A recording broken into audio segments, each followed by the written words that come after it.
देखें जी, यहाँ से हमारे पास टी की वैल्यू आ गई 4 सेकेंड, ठीक है, और हमारे पास जो ठीक आंसर होगा दैट इज़ अल्फ़ा, ठीक है। और आगे देखें जी, 15 वाला MCQ कहता है the main case of oscillatory motion of spring system is. तो स्प्रिंग सिस्टम के अंदर मेन कॉज क्या होता है आपके पास? मेन कॉज आपको पता है दो होते हैं, एक रिस्टोरिंग फोर्स और दूसरा इनर्शिया, ठीक है। तो देखते हैं कौन सा ऑप्शन में दिया हुआ है। तो दिस वन जी, बीटा हमारे पास क्या है? रिस्टोरिंग फोर्स, ये हमारे पास करेक्ट आंसर होगा। अच्छा, इसके बाद नेक्स्ट देखें ज़रा, कहता है द टाइम पीरियड ऑफ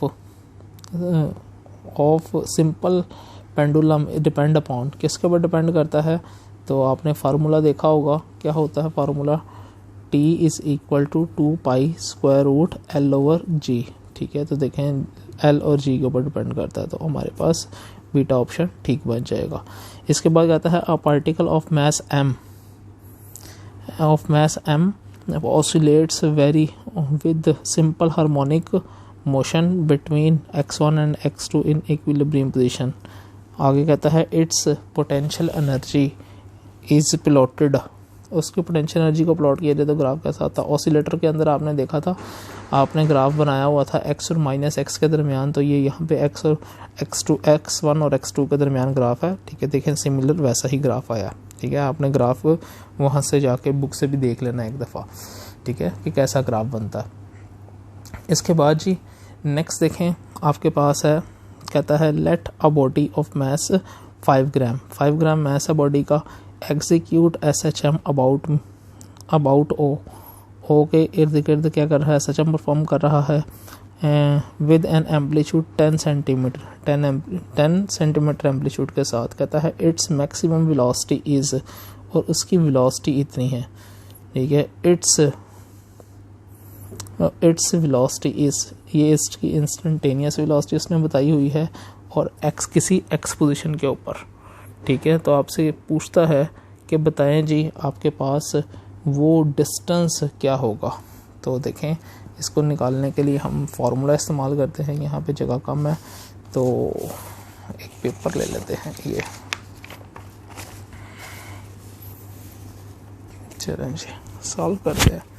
आपको क्या क्या बताया हुआ है? That is v instant is equal to v max, ठीक है, into 1 - x² divide by x0 का स्क्वायर, ठीक है। ये फार्मूला याद है आपको? हाँ जी याद है।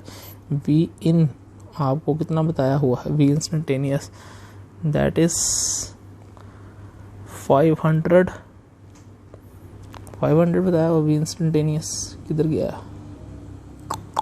ये v इंस्टेंटेनियस इतना, और आपके पास मैक्सिमम वेलोसिटी कितनी है? 1000। तो लिख लेते हैं, इसको क्या लिखेंगे? 500 सेंटीमीटर में रहने दें, दोनों अगर सिमिलर हैं तो इसमें रहने दें। ये आपके पास इंस्टेंटेनियस आ गई, ये आपके पास मैक्सिमम आ गई, और 1 - x का x आपने निकालना है, x² x0 आपके पास कितना है बताया होगा? ये 10 सेंटीमीटर, यानी कि ये 10 सेंटीमीटर का स्क्वायर अगर लें तो कितना बन जाता है? 100 बन जाता है, ठीक है जी। सॉल्व कर लें, ये इसको उठा के नीचे लें और कटिंग करेंगे तो आपके पास 1/2 रह जाएगा, और यहाँ पे बाकी 1 - x² डिवाइड बाय 100, ठीक है जी।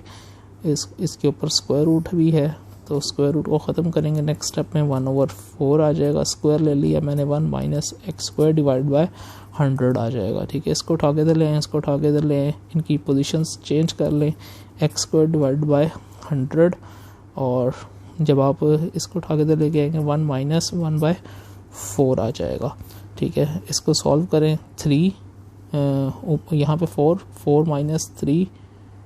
1 3 डिवाइड बाय 4 आ जाएगा, ठीक है। इधर 100 है तो मल्टीप्लाई बाय 100 कर दें, इधर x² आ जाएगा, ये इससे कैंसिल 25, और यहाँ पे देखें ये 3 × 25 आया। आपने इनको मल्टीप्लाई करने से पहले देख लेना आपको चाहिए क्या आंसर में, तो आप देखें आपको आंसर में इसी तरह का कुछ आंसर चाहिए। तो आप इसका स्क्वायर रूट करें, 3 का स्क्वायर रूट और 5 का स्क्वायर रूट, 5 भी स्क्वायर रूट से आंसर आ जाएगा इसका, यहाँ पे 3 और ये आपके पास आ गया जी 5। ठीक है, दिस इज़ इन सेंटीमीटर्स, क्योंकि हमने वैल्यूज चेंज नहीं किए थे। कौन सा ऑप्शन आपके पास ठीक बनेगा? That is beta option. ठीक है जी, नेक्स्ट देखें ज़रा, कहता है the frequency of the second pendulum. Frequency बता दें सेकंड पेंडुलम की कितनी होगी। Is alpha option 1 hertz 2 hertz. तो सेकंड पेंडुलम की फ्रिक्वेंसी आपको वैसे ही याद है कितनी होती है, 0.5। अगर आप देखना चाहते हैं तो जहाँ पे पेंडुलम आपको बुक ने बताया हुआ उसके बिल्कुल नीचे ही उसने सेकंड पेंडुलम की फ्रिक्वेंसी निकाली हुई है। ठीक है, और अगर 2 सेकंड टाइम पीरियड पुट करके भी हम निकाल सकते हैं, तो ये आपने खुद निकालनी है। आगे 20 वाला देखें। 20 वाला कहता है कि आपके पास time period of the same pendulum at Karachi and at Murree are related. ठीक है, तो कहाँ पे ज़्यादा होगा, कराची में कि मरी में? तो देखें टाइम पीरियड का फार्मूला होता है T=2π√L/G। ठीक है, अगर मरी की बात करें तो मरी के अंदर जी की वैल्यू कम होती है। ठीक है ना, तो टाइम पीरियड क्या होगा, ज़्यादा। ठीक है, यानी कि मरी के अंदर टाइम पीरियड ज़्यादा होगा। और कराची की अगर बात करें, ठीक है, तो कराची में जी की वैल्यू ज़्यादा होती है, तो जिसकी वजह से आपके पास टाइम पीरियड कम होगा कराची में। तो आपके पास कहाँ पर टाइम पीरियड ज़्यादा होगा, तो आपके पास बीटा ऑप्शन ठीक आ जाएगा, यानी कि मरी के अंदर आपके पास टाइम पीरियड ज़्यादा होगा। अच्छा, ये इसको ना इस तरह भी पूछा जाता है कि ये मरी के अंदर टाइम पीरियड ज़्यादा है ना, यानी कि मरी के अंदर पेंडुलम जो है वो स्लो मूव कर रहा होगा। टाइम ज़्यादा होने का मतलब क्या हुआ, पेंडुलम स्लो मूव करेगा। और कराची के अंदर जो पेंडुलम है वो फास्ट मूव करेगा। ठीक है, मैंने इसको एक और तरह से आपको बता दिया। नेक्स्ट में देखें ज़रा 21 वाला MCQ। 21 वाले MCQ में कहता है if a body moves with a constant speed in a circle, तो नो वर्क डन जी। ठीक है, सिंपल सी बात है कि कांस्टेंट स्पीड है, लेकिन आप देखें तो इसकी डायरेक्शन जो है वो भी हर टाइम में चेंज हो रही होती है। तो आप जब सॉल्व करेंगे तो इसके अंदर काइनेटिक एनर्जी का चेंज नहीं आ रहा होता वेलोसिटी की वजह से।